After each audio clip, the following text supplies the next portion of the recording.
Mobil Ketua DPP PSI diduga bolak-balik lintasi sumur resapan di Bona Indah sebelum jebol.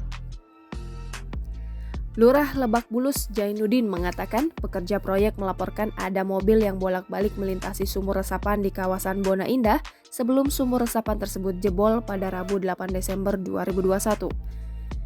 Sumur resapan tersebut diketahui jebol saat dilintasi mobil milik Ketua DPP Partai Solidaritas Indonesia Isyana Bagus Oka. Mobil milik Isyana itu sampai terperosok. Jainuddin mengatakan rupa mobil yang bolak-balik melintasi sumur resapan sebelum jebol sama dengan kendaraan yang terperosok.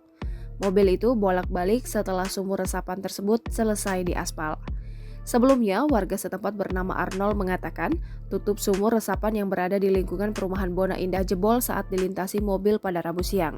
Sejumlah warga kemudian mengevakuasi mobil yang terperosok di dalam sumur resapan tersebut. Sementara itu, Isyana Bagus Oka menyampaikan mobil miliknya terperosok saat dikemudikan sopirnya.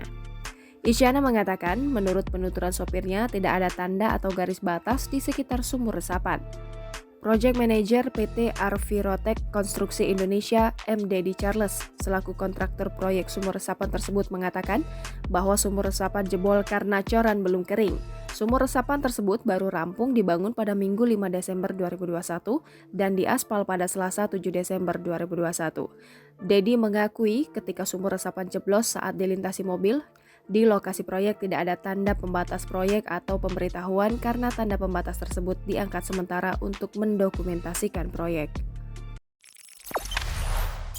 Jangan lupa subscribe, share, komen, dan like ya!